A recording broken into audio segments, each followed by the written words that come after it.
en fait, les journées un peu de l'AUF. Félicitations, vous faites un excellent travail. En fait, moi, je suis conscient de ce genre d'effort pour sensibiliser un peu la communauté, cette fois-ci des chercheurs, pour se lancer dans des activités high-tech, surtout quand il s'agit effectivement de valorisation d'un effort que en fait, la majorité des chercheurs ont fait pendant pratiquement un certain nombre de périodes et qu'ils veulent voir être commercialisés un peu sur le marché. Aujourd'hui, je vais parler un peu de l'écosystème d'une manière générale, un peu dans la région du Maghreb, Algérie, Maroc, Mauritanie et Tunisie. Peut-être vous allez remarquer que je vais donner beaucoup plus d'informations sur la Tunisie, en fait, un écosystème que je connais, que j'ai géré, mais pour les autres pays, en fait, j'ai beaucoup d'amis, sincèrement, j'ai essayé de collecter beaucoup d'informations et sur le net et à travers un peu mes amis, que j'ai essayé effectivement de synthétiser et j'espère que ça serait utile pour tout le monde. Je voudrais seulement poser une petite question. Quel est le parterre, en fait? Est-ce que j'ai devant moi des chercheurs, des doctorants, des start-upers qui ont effectivement des idées qui ont été déjà identifiées, qui sont assez avancées, ou bien que, est-ce que, éventuellement, hein. En fait, Serlaya, c'est plutôt, oui, vous m'entendez, Serlaya? Oui, oui, oui, Allô? absolument. Oui. Oui, En fait, c'est des chercheurs, c'est des doctorants en fait qui sont en train de faire leur thèse et ils vont valoriser les travaux de recherche sur lesquels ils travaillent. Donc, ils n'ont pas lancé forcément leur projet, donc c'est en cours. ok, Donc, et c'est ça l'objectif d'ailleurs de cette semaine, c'est de les aider, de les aiguiller pour pouvoir lancer dans le futur excellent, leur excellent, spin-off. excellent. Je comprends très, très bien. En fait, aujourd'hui, je vais leur donner en fait un aperçu sur l'écosystème. Peut-être, j'espère que peut-être le jeudi après-midi que j'aurai l'occasion effectivement de parler avec quelques-uns pour un peu les éclairer. Parce qu'aujourd'hui, maintenant, je vais seulement parler un peu de l'écosystème, des programmes qui existent, mais pas la suite. Donc, je vais très rapidement, parce qu'une heure, c'est peu de temps pour que j'ai préparé. Je collectais beaucoup d'informations, j'espère que c'est utile, hein. Donc, aujourd'hui, je vais m'attaquer sur pratiquement 6. Le premier, qu'est-ce qui est approprié, en fait? Qu'est-ce qu'on considère que approprié aux chercheurs quand il s'agit d'innovation et de valorisation? Je vais parler un peu, disons, d'une manière assez synthétisée de l'écosystème en Algérie, au Maroc, en Mauritanie, en Tunisie. Et puis, je vais faire une petite synthèse et aussi donner des recommandations suite à un travail assez élaboré qui a été fait en Tunisie, mais pas seulement en Tunisie, même pour l'ensemble un peu de la région. Alors, qu'est-ce qui est approprié pour les chercheurs? Moi, je considère que nous sommes dans un contexte qui considère les éléments suivants. Tout d'abord, l'activité, elle est axée essentiellement sur l'innovation et la valorisation des résultats de recherche. On est d'accord, tout le monde, j'espère là-dessus. Deuxièmement, c'est essentiellement aussi du deep tech, car on est dans le very early stage et on est dans la valorisation de la technologie, aussi bien dans le fintech, edtech, healthtech, green tech, etc. Nous sommes toujours dans le tech et qu'éventuellement, donc nous sommes vraiment au début, au premier pas. Donc nous sommes essentiellement, il y a beaucoup de définitions là-dessus, mais on va, en fait, grosso modo, dans la deep tech. Deux, certainement, il va y avoir une nécessité des infrastructures, des ressources et des ressources de soutien pour le développement et un accompagnement rapproché de l'idée à la maturation. Quatre, pour la santé, quand il s'agit de l'humain, généralement, ça nécessite plus de diligence et plus de rigueur. Donc, on passe par des certifications, on passe par des tests, on passe par ce genre d'éléments avant vraiment de valider et passer un peu surtout à la commercialisation. Ça nécessite, et on a certainement, nos chercheurs l'ont remarqué, des expertises pointues pour la protection intellectuelle et par la suite la commercialisation. Financement aussi par la suite qui est extrêmement vital, donc un financement que je l'appelle SMART, en pré-seed et en seed, de façon à permettre un peu au moins que l'idée que la solution puisse effectivement trouver des acquéreurs et qu'on puisse pénétrer un peu le marché. Une vision, surtout une vision, donc avoir une vision, aussi bien macro que micro, mais surtout macro pour l'État, et micro pour la startup qui voudrait effectivement se développer avec cette nouvelle technologie, savoir qu'est-ce qui se passe, quelle concurrents sont en train de faire, l'écosystème, ce dont il a besoin, faire des itérations et faire effectivement ce qu'on appelle le lean startup, vraiment extrêmement vital pour pouvoir effectivement valider un peu la solution et pouvoir aller vite au sein du marché. Et une culture, certainement, quand il s'agit de recherche, on a besoin vraiment d'une culture d'encouragement de l'initiative et aussi de tolérer l'échec. Parce que si on fait d'échec, si on ne fait pas d'effort, on ne sait pas est-ce qu'on est capable ou pas. Si on fait d'efforts et on échoue pas, on ne sait pas, on apprend déjà de cet échec-là pour savoir choisir différemment un peu nos chemins. Donc ça, en fait, ce sont des appropriés dans le contexte. L'innovation en deep tech par industrie, donc je l'ai un peu résumé, donc il s'agit de beaucoup d'axes aujourd'hui qui se développent, nanotechnologie, biotechnologie, blockchain, comment dirais-je, les robotics, les AR, VR, les AI certainement, donc en vogue toujours, les language learning, etc. Donc il y a beaucoup vraiment d'axes et de secteurs qui se développent aujourd'hui. Moi, j'aime beaucoup un peu ce diagramme-là qui a été développé par Singapore Global Center for the Deep Tech and Innovation, qui dit qu'effectivement, c'est une interaction entre un grand défi, entre une avancée, une percée technologique et scientifique assez développée et une volonté et un pouvoir entrepreneurial assez développé. Donc, cette intersection, elle donne aussi des voies pour que la solution ait un impact, pour que la solution crée des synergies, pour que la solution ait des fondements assez importants pour le développement de nouveaux métiers et de nouveaux produits, pour qu'elle soit aussi catalyseur pour l'amorçage de différentes startups et de différents créneaux technologiques un peu dans l'écosystème.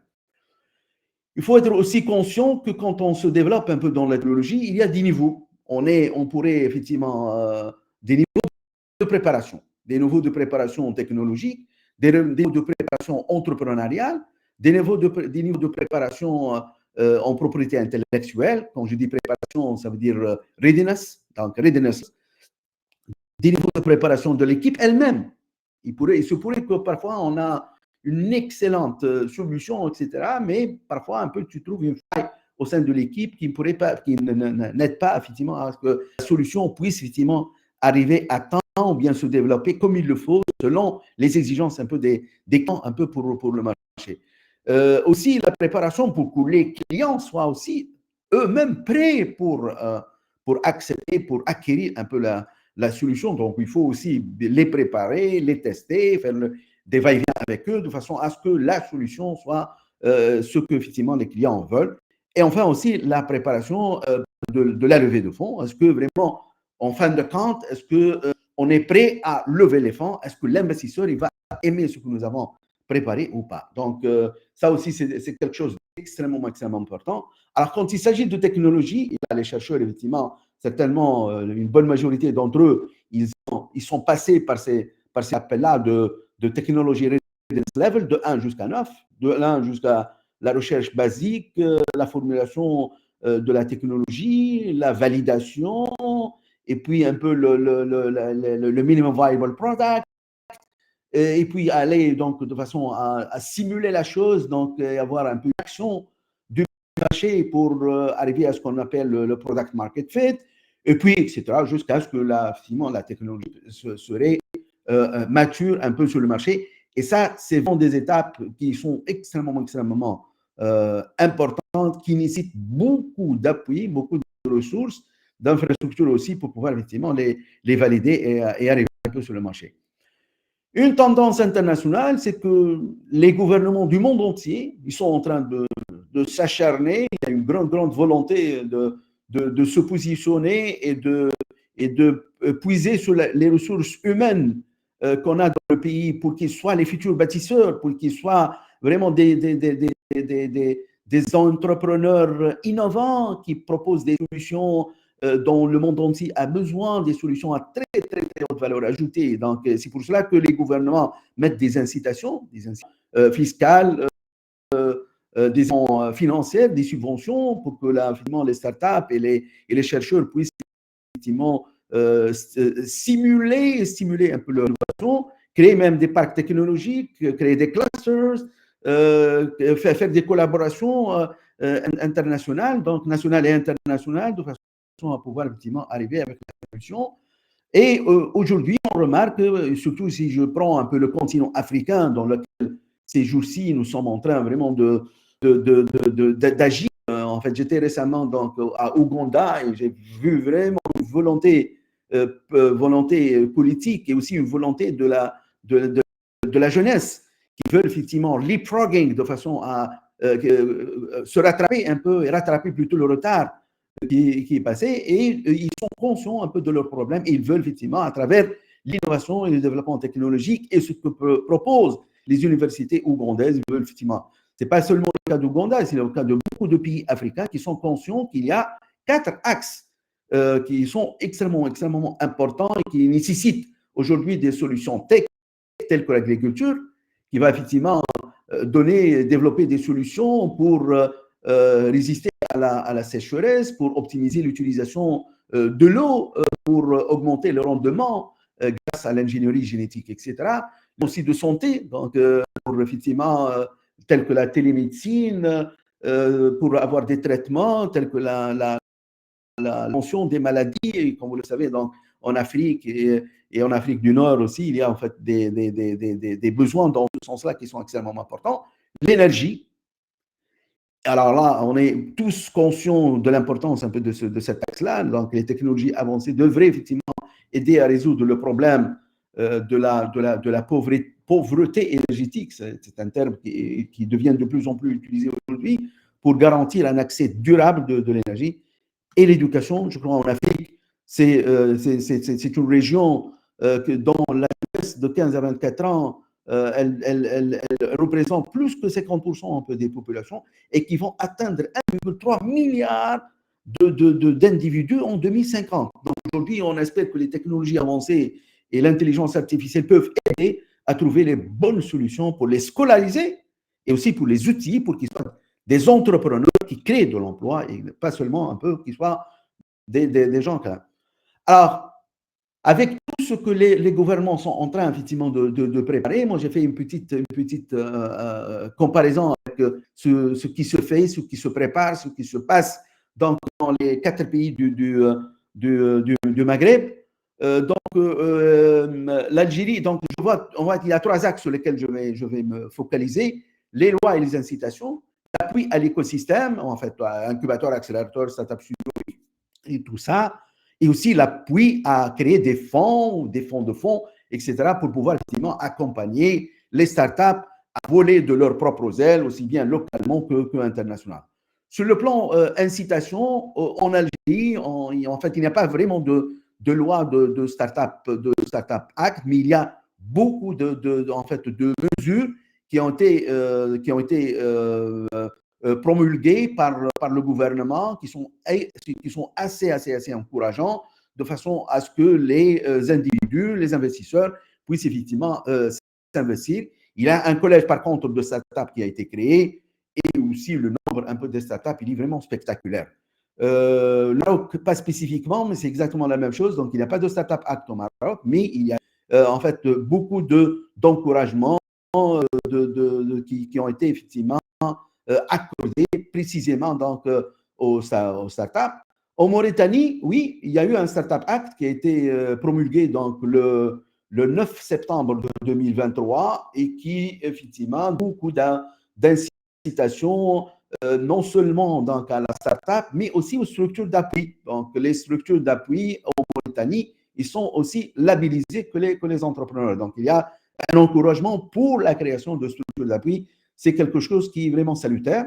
En Tunisie, comme vous le savez, donc, Startup Act, il datait depuis mai 2019 et qu'aujourd'hui, donc, il y a vraiment une dynamique extraordinaire qui se passe donc, dans le pays.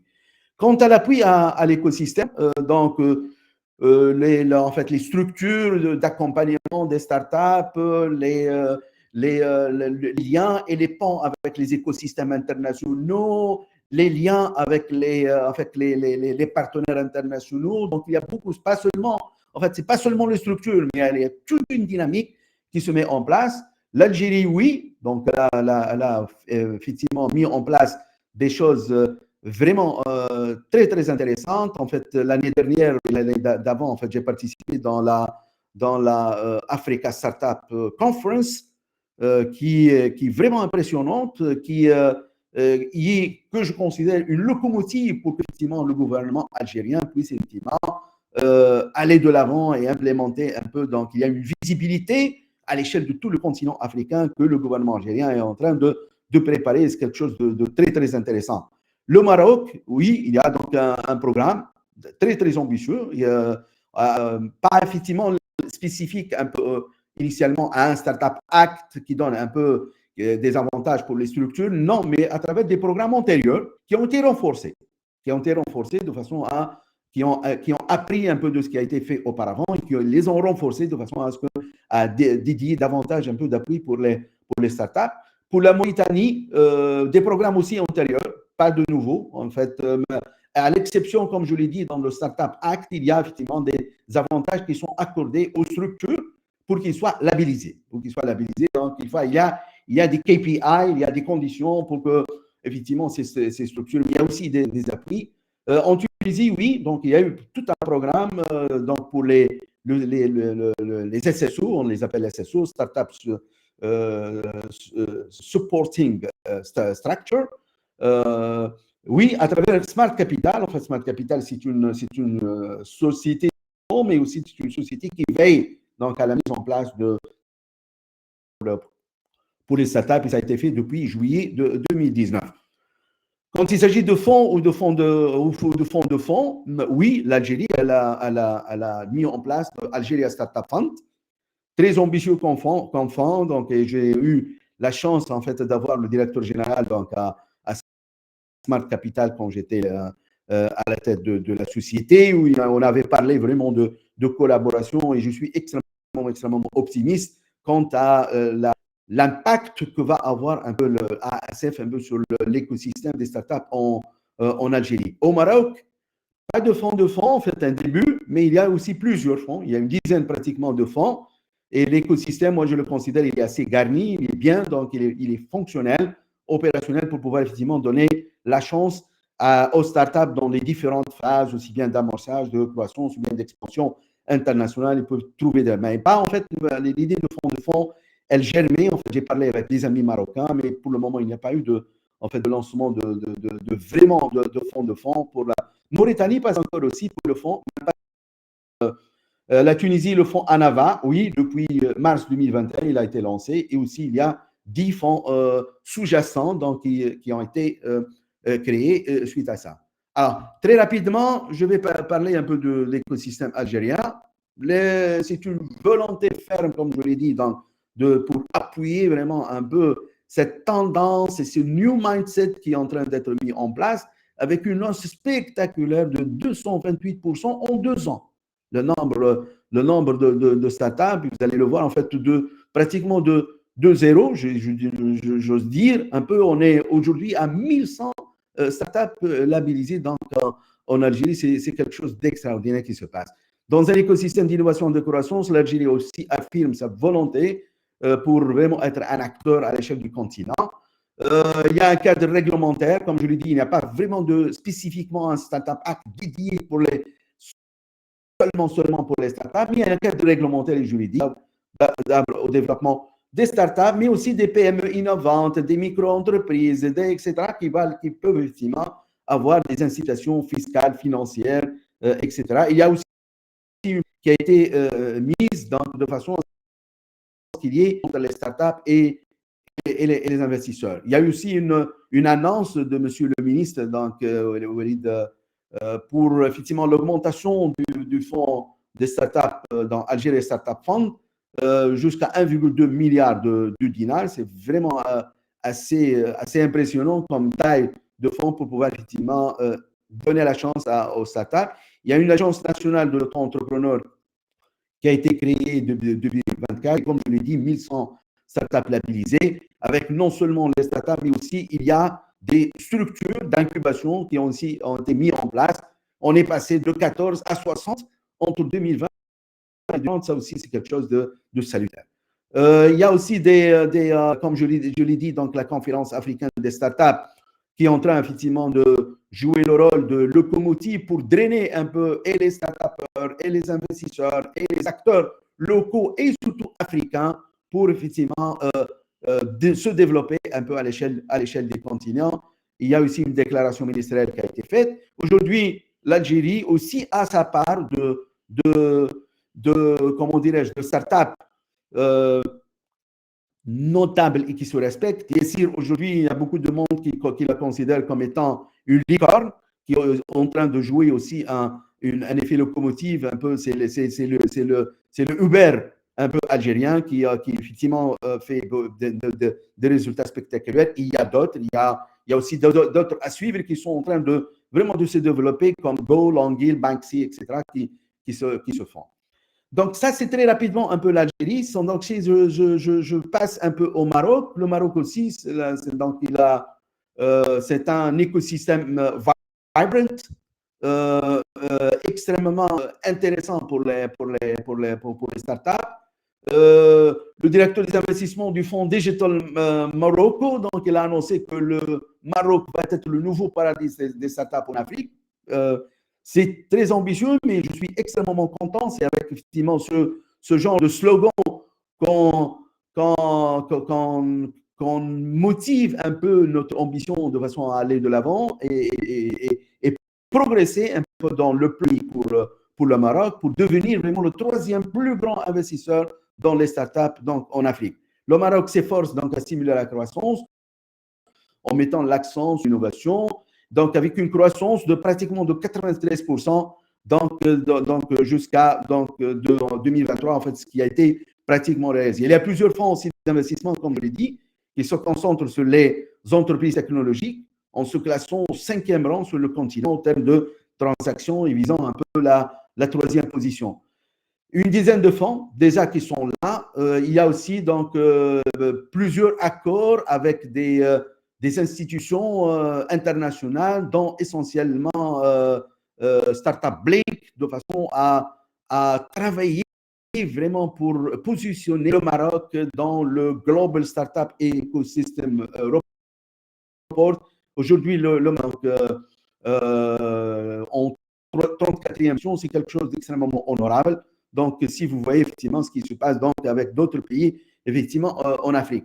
Casablanca aussi est en train de se positionner donc, comme la ville donc, qui accueille de mieux en mieux un peu les startups du Maroc et hors du Maroc. Les fonds aussi, il y a plusieurs fonds, comme je l'ai dit, pas seulement. Donc, il y a de nouveaux fonds qui émergent. Donc, les fonds d'État pour la gestion des dépôts a annoncé le soutien aux startups à travers le Founders de 112, donc en 2019, en investissant 12 millions de dollars, et prévoyant d'augmenter les ressources financières. L'université Mohammed VI, donc Venture Capital, donc se concentre aussi sur le soutien aux startups deep tech. Et ça, sincèrement, c'est une première, il faut le dire, parce que une université donc lancer un peu son propre venture capital pour, j'imagine, les étudiants, les chercheurs de l'université, ça c'est quelque chose qu'on devrait encourager. On devrait voir plusieurs effectivement universités des pays du Maghreb effectivement faire pareillement, oser développer effectivement cet outil, avoir le courage pour cibler effectivement les secteurs qui ont des composantes de recherche fortes dans l'université, telles que l'agriculture, la chimie, les soins de santé, les technologies vertes, transformation numérique, etc., que l'université de Mohammed VI est en train effectivement de renforcer, etc. Donc, à part ça, bien sûr, il y a Morocco Digital Foundation qui est en train de faire aussi un travail spectaculaire au Maroc et hors du Maroc. Plusieurs acteurs d'accompagnement qui sont impliqués et aussi d'autres institutions donc, qui renforcent un peu cette vision du Maroc pour positionner le Maroc à l'échelle régionale et internationale.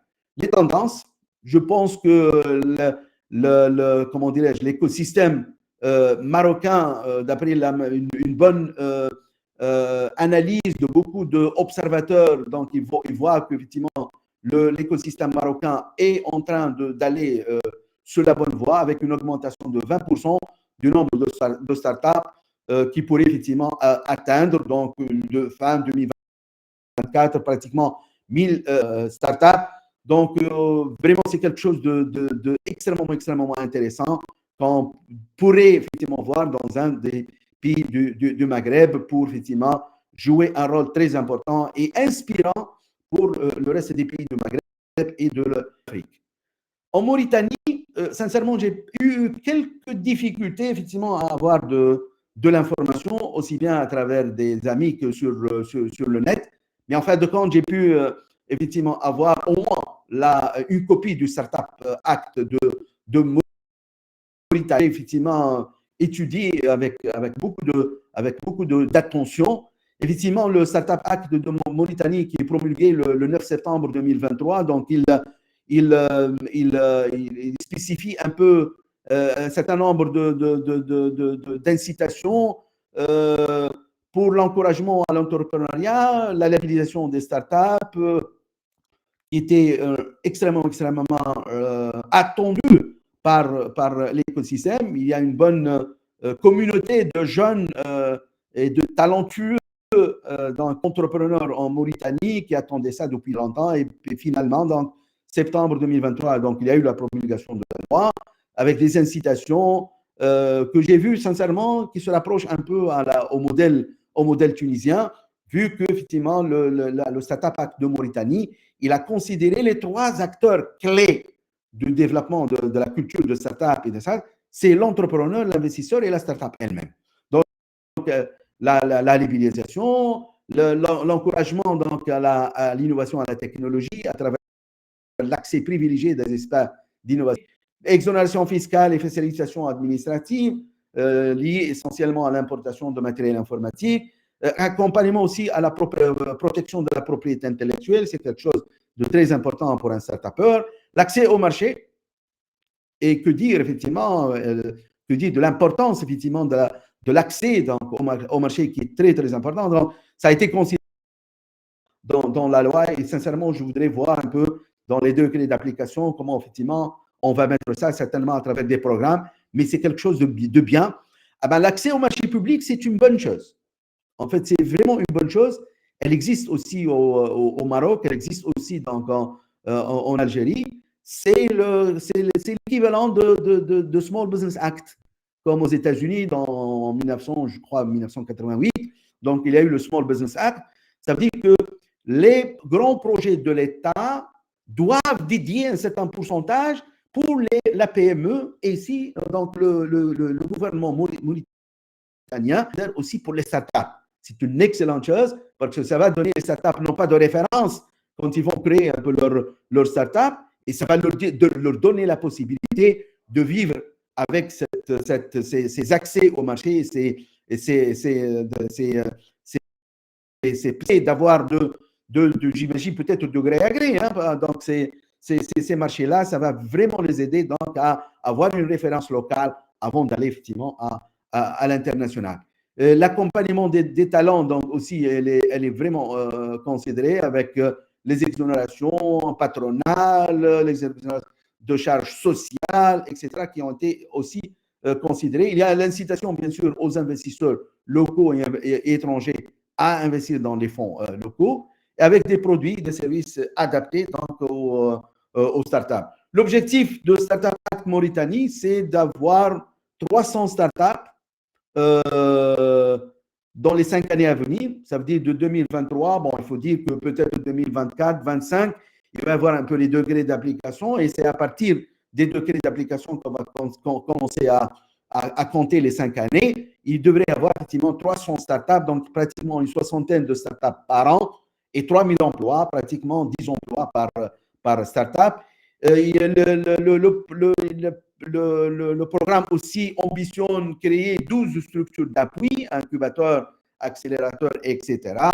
Et aussi, effectivement, pour donner un peu la chance aux startups labellisées, peut-être d'être mieux accompagner dans les structures de façon à arriver à bonne escience, donc à la porte un peu des investisseurs pour vraiment se permettre un peu les moyens de leur propre aide. En fait, il y a des structures qui ont été mises en place. Le Hub Iptikar, donc il est en cours de conception, puis construction, avec l'appui de la Banque mondiale, du PNUD, de l'Union internationale de télécommunications, de la GIZ, de l'OAT, etc. Il y a aussi la multinationale Cosmos donc de développement et d'exploration pétrolière, qui, dans le cadre peut-être de leur RSE, donc ils ont créé le Cosmos Innovation Center. C'est quelque chose qui est vraiment salutaire. Donc, il a été fondé donc, en 2019 et qui, donc, Cosmos investit dans Ghana, Sénégal, Mauritanie, etc. Donc, ils ont investi dans cet Innovation Center qui appuie effectivement les PME et donc ça aide effectivement aux start-upers donc de mieux se positionner un peu dans l'écosystème. Je passe donc au dernier donc, des 4 pays que nous sommes en train d'étudier aujourd'hui, la Tunisie. La Tunisie, elle a mis en place donc, le Startup Tunisie, donc un projet holistique très, très beau sur 3 piliers. Le premier pilier, c'est Startup Act, avec, comme je l'ai dit, donc à l'entrepreneur, à l'investisseur et à la startup elle-même, toute une série, donc on la va rapidement. Il y a le deuxième pilier, c'est Startup Invest, c'est vraiment le volet de l'investissement d'une manière générale, les fonds de fonds, les child funds, il y a un incubateur pour les First Time Team, First Time Fund, un programme extrêmement intéressant, et aussi un programme de garantie. Donc, garantir un peu les investissements dans les child funds et garantir les investissements des child funds dans les startups. Donc, ça va aider énormément un peu et à encourager un peu les startups à investir. Et il y a aussi le Startup Ecosystem, donc c'est un programme d'appui aux startups, mais aussi aux SSO, donc les structures d'appui, de façon à pouvoir avoir les moyens pour pouvoir créer des programmes et accompagner un peu les startups. Il y a aussi au sein du même Startup Ecosystem, il y a des programmes des missions de positionnement sur d'autres écosystèmes, d'animation, de connexion internationale, etc. L'objectif de Startup Tunisie, c'est d'avoir 1000 startups labellisées jusqu'à la fin de l'année 2024, d'avoir 10 000 emplois, d'avoir un cumul donc, de chiffre d'affaires et d'avoir une licorne. Donc, l'essentiel un peu de Startup Act de Tunisie pour les entrepreneurs, c'est une bourse pour pouvoir se consacrer et focaliser sur le développement un peu de la startup. Un congé, si vous êtes un peu fonctionnaire de l'État ou fonctionnaire dans une société, il est obligatoire, ni le public ni le privé n'a le droit de faire objection à une demande de congé pour création de start-up. Il y a le brevetage, c'est exactement la même chose comme l'a fait la Mauritanie. Donc, il y a une prise en charge de tous les coûts un peu de brevetisation un peu de l'invention. Il y a aussi des aides au recrutement à travers des stages d'initiation à la vie professionnelle. Donc, le gouvernement contribue avec vous dans le recrutement des ingénieurs, le recrutement, etc. Et la bonne faillite, ça veut dire on passe à une liquidation à l'amiable.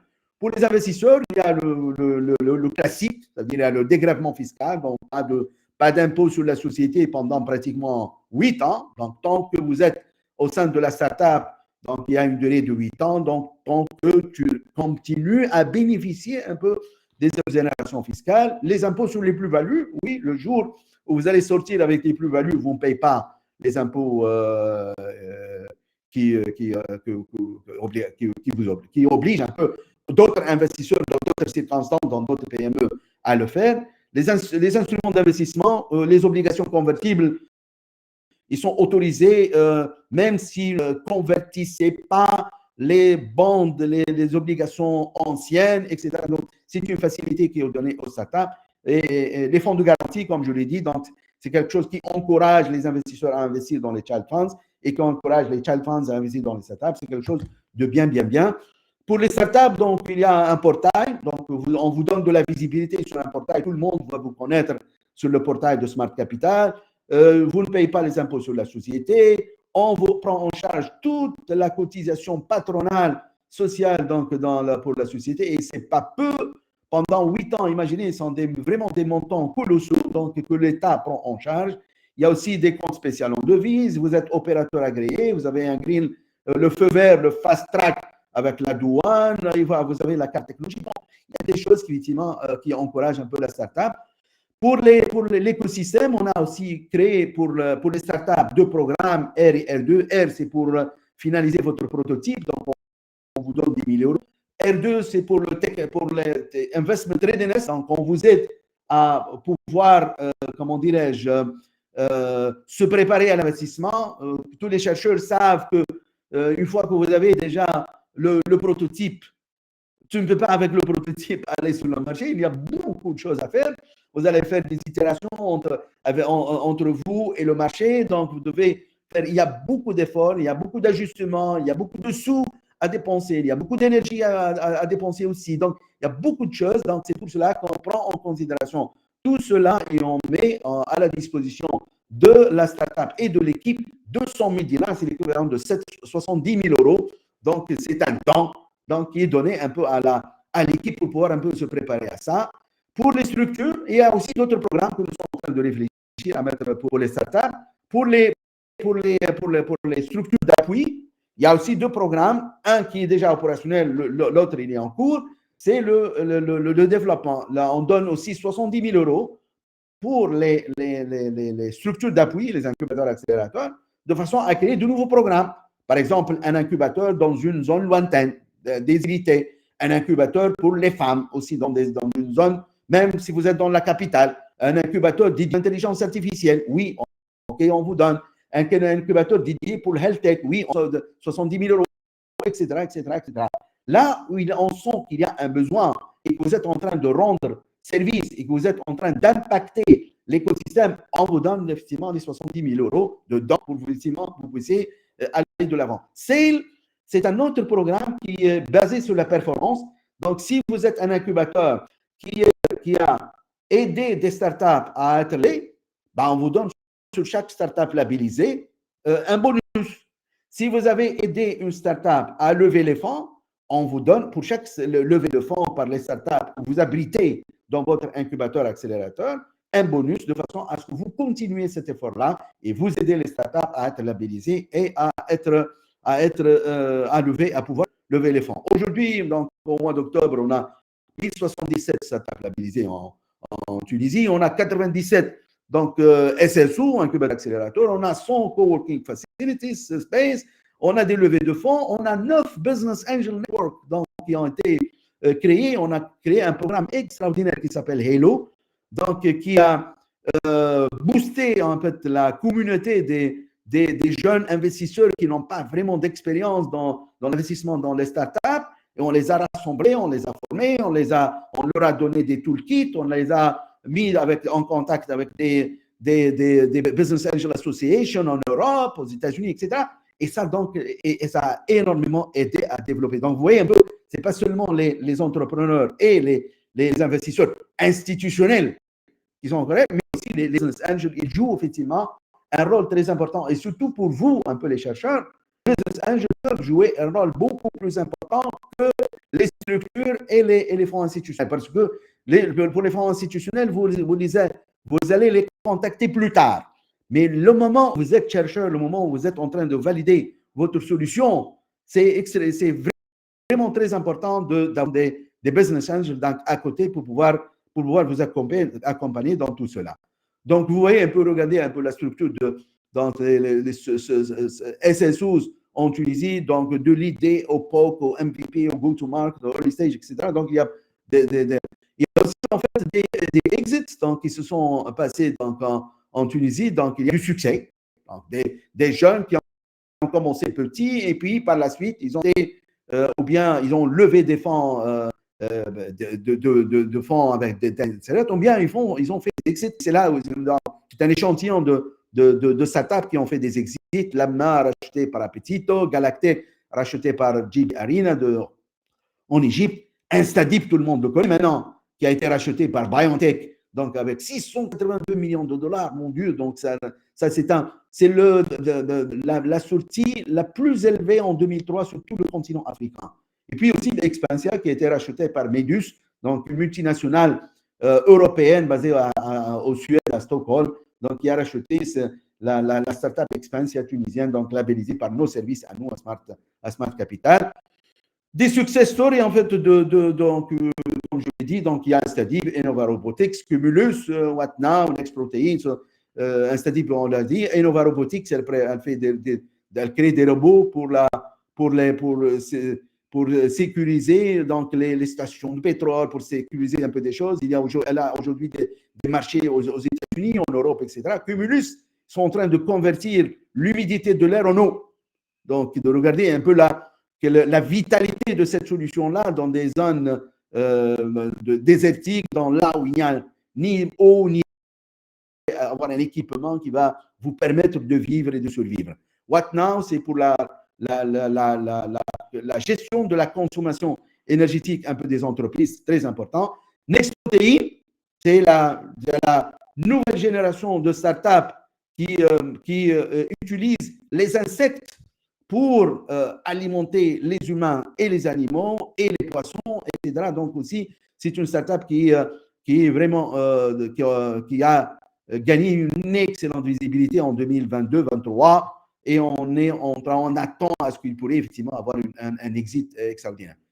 En Tunisie, les programmes de soutien donc, à la recherche et à l'innovation, donc, ils sont multiples. Donc, il y a le projet de recherche-développement, il y a la valorisation des résultats de recherche, c'est un fonds pour financer le passage de la recherche à des applications concrètes. Il y a des programmes collaborants, il y a le programme Tunger, donc entre la Tunisie et l'Allemagne, Mobidoc, qui encourage effectivement les docteurs à faire le projet de recherche dans des entreprises donc, où ils peuvent effectivement interagir directement donc, avec les entreprises et pour effectivement tout d'abord comprendre un peu l'activité et aussi ça facilite effectivement ce positionnement haut de l'entreprise va faciliter effectivement l'atteinte de la solution. Donc, et puis il y a d'autres programmes donc, il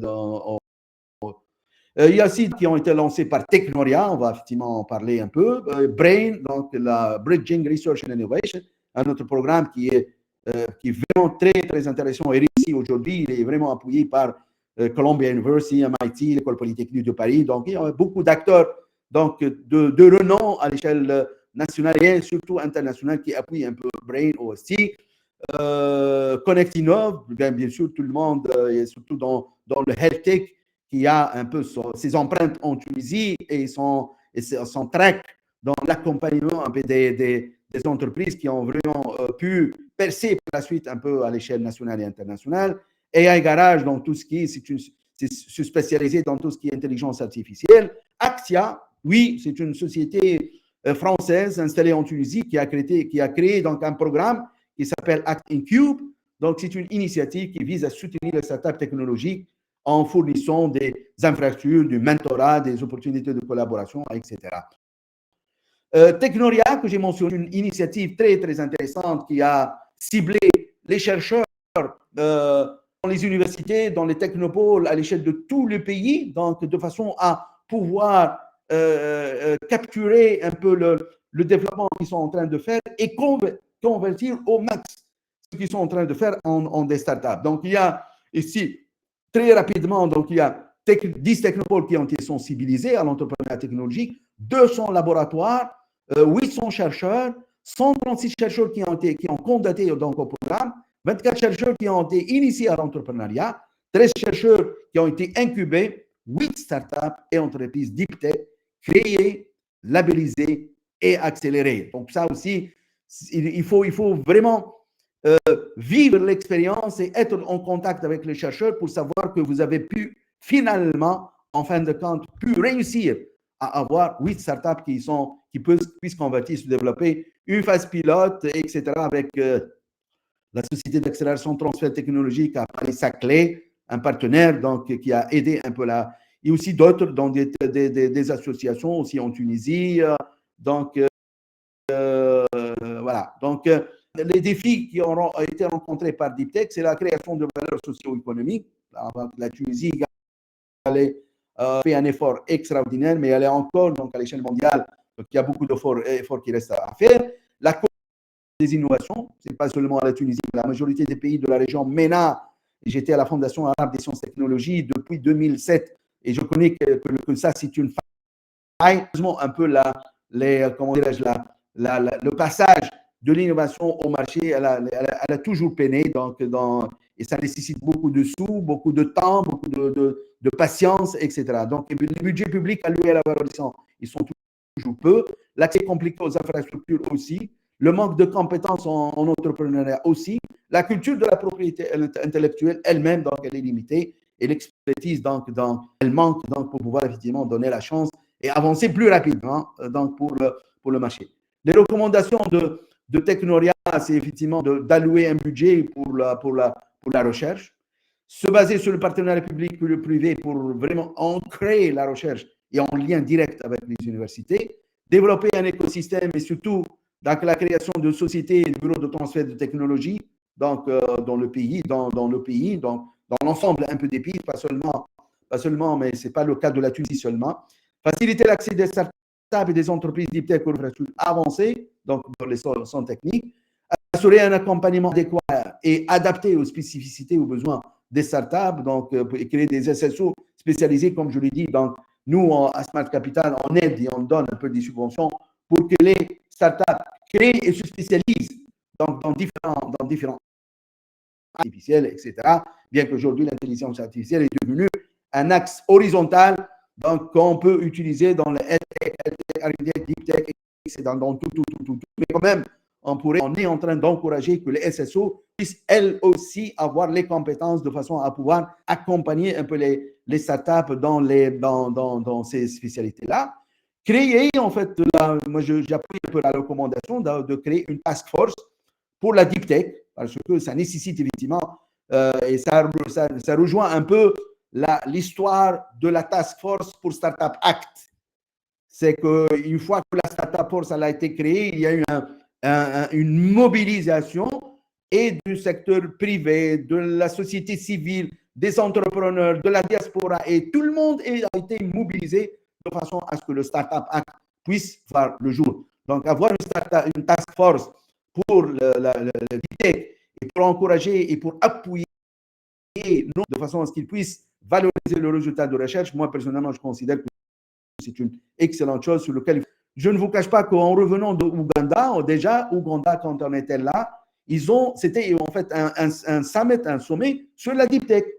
Ben, avant de partir, on a déjà créé, devant Madame la Ministre, on a déjà créé une task force pour appuyer le Deep Tech et leapfrogger. Et Ouganda a rattrapé un peu des pays africains et non africains qui avancent bien dans la Deep Tech. Alors, vite, rapidement, je m'excuse, j'étais un peu lent. Je vais vraiment synthétiser et donner, en fait, une recommandation un peu à ce on vient un peu de discuter. En fait, l'écosystème donc, dans la région Maghreb, il n'est pas loin l'un de l'autre, mais nous sommes extrêmement contents qu'il y a une conscience que tout le monde est en train de vouloir développer un peu son écosystème à travers un peu des incitations, des programmes, des mécanismes, etc. En Tunisie, donc on possède déjà en fait un écosystème Deep Tech à travers l'effort salutaire et que je salue donc de Technoria, de Brain, etc. Donc ils ont vraiment fait un effort extraordinaire donc il faut continuer à le soutenir et soutenir les universités et les centres de recherche avec une orientation notable, c'est ce qui a été remarqué et recommandé dans le rapport Technoria sur l'intelligence artificielle et la biotechnologie. Ça, ce sont deux volets que la Tunisie, effectivement, est en train de développer plus, peut-être se spécialiser un peu plus que le reste. Donc, le pays a réussi à attirer des investissements aussi significatifs, à développer des startups compétitifs à l'échelle un peu mondiale. L'écosystème marocain, oui, il se concentre aussi sur les technologies propres et les énergies renouvelables, avec plusieurs projets soutenus par le gouvernement et des collaborations internationales pour stimuler l'innovation. L'écosystème algérien en développement, donc il y a un écosystème Deep Tech algérien qui commence à prendre forme avec des initiatives visant à encourager les jeunes entreprises à attirer investissements dans les informations éthiques en Mauritanie, sincèrement, donc, à travers toutes les discussions que j'ai eues avec deux personnes clés dans l'écosystème mauritanien, ils étaient convaincus qu'ils sont à leur début et qu'il est vraiment naissant et qu'effectivement, ça nécessite effectivement une collaboration assez étroite avec le reste des pays nord-africains et peut-être au-delà. Donc, les pays nord-africains ont lancé plusieurs initiatives pour promouvoir le développement deep tech dans la région. Il y a le programme Smart Africa. Donc, plusieurs pays d'Afrique du Nord participent à ce programme, Smart Africa. Donc, il est promu par l'OUA. Donc, il a donc à Rwanda, qui participe donc à ce programme, qui vise à utiliser l'éthique pour stimuler le développement socio-économique en Afrique. Ce programme inclut des initiatives pour améliorer l'infrastructure numérique et promouvoir l'innovation technologique. Il y a aussi le North Africa Startup Initiative, NASI. Donc, cette initiative régionale vise aussi à connecter les startups nord-africaines avec des investisseurs et des partenaires internationaux, offrant donc, des opportunités de mentorat et de financement. Peut-être j'ai oublié une chose, c'est que quand j'ai lu un peu la North Africa Startup Initiative, il y a en fait entre la Tunisie et l'Algérie, il y a un pourparler de façon à ce qu'il y ait une reconnaissance mutuelle. C'est important de savoir, hein? Il y a une reconnaissance mutuelle et j'espère qu'aujourd'hui, c'est entre la Tunisie et l'Algérie et demain, c'est entre tous les pays du Maghreb, de façon à ce qu'une start-up tunisienne labellisée en Tunisie, elle est reconnue en Algérie aujourd'hui. Elle peut donc avoir les incitations que offre le gouvernement algérien.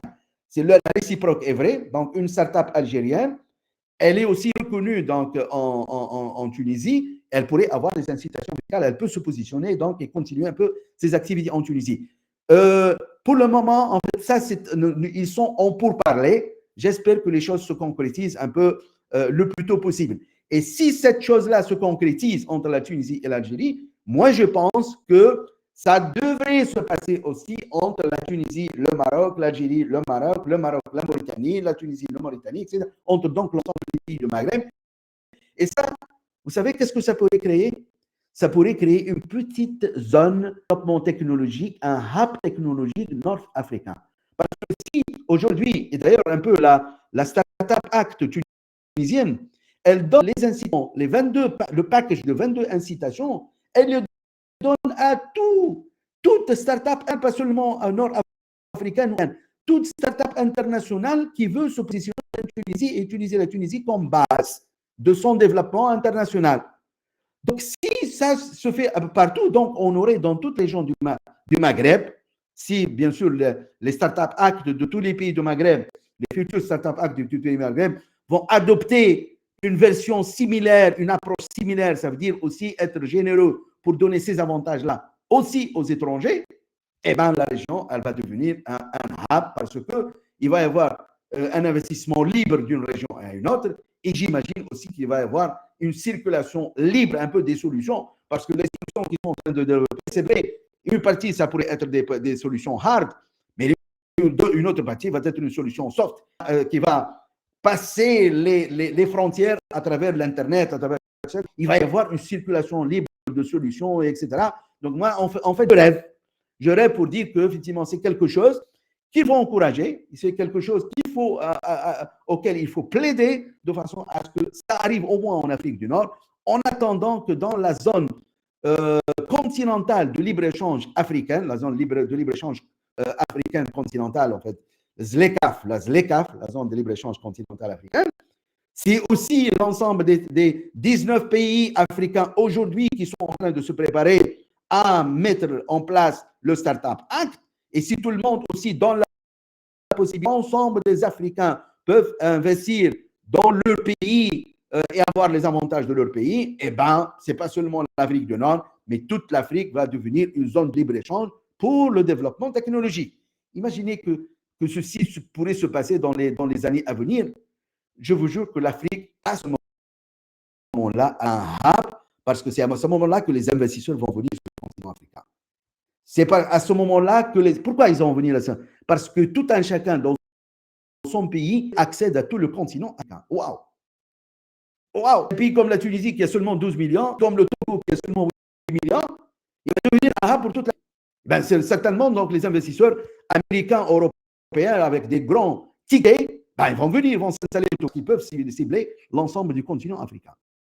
Ben, je m'excuse, je rêve comme toujours, mais c'est toujours avec des rêves qu'on pourrait réaliser des choses. Donc, moi, je considère que donc, le partenariat entre les pays du Maghreb, il est très, très important, surtout la collaboration universitaire. Moi, je crois fermement à ce que les chercheurs africains doivent effectivement faire des recherches mutuelles dans les universités africaines, nord-africaines, je veux dire.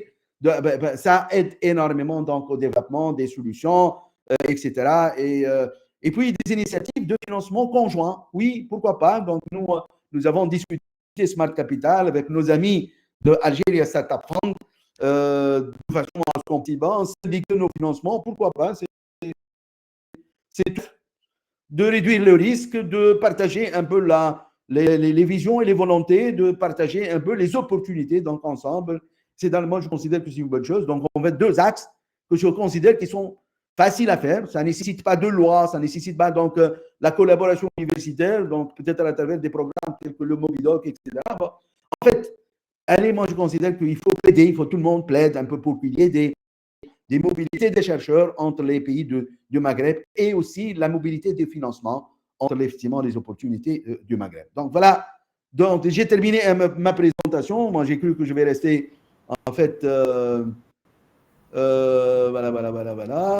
Merci, c'est Alaya. C'était très bien. C'était riche d'informations en fait. Donc, on va prendre une petite question parce qu'on a débordé un petit peu sur le temps. Et on passe à la session suivante. Donc, allez-y à vos questions rapidement. Donc, les doctorants, ils vous remercient pour cette session informative.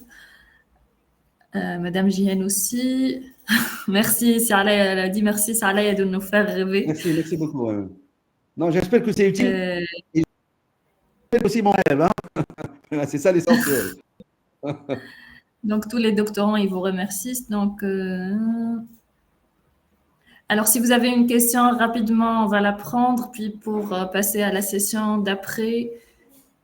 Alors, donc, il y a Abdallah Riyehi, il a dit à propos des initiatives régionales comme NASSI et Smart Africa, quels sont les défis principaux que vous avez identifiés dans la coordination entre les différents pays pour soutenir la croissance des startups deep tech? Existe-t-il des plans concrets pour harmoniser les politiques? En fait, on n'a pas, pour le moment, la Tunisie, elle a fait à travers Technoria, que je félicite, elle a fait un petit essai en Tunisie. Ça veut dire pour le deep tech, pour voir vraiment quels sont les tenants et les absents un peu pour le développement de la deep tech. Juste, Saleh, je m'excuse. Saleh, je m'excuse si vous pouvez arrêter le partage parce qu'on voit l'écran en double et c'est en live. Donc, et puis, vous pouvez... je m'excuse.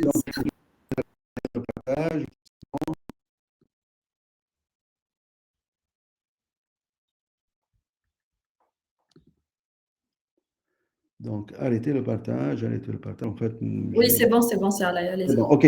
Donc, j'ai dit que à travers le programme Technoria, donc, on a fait un essai, en fait, pour voir comment on pourrait approcher un peu les chercheurs. Est-ce que les chercheurs adhèrent?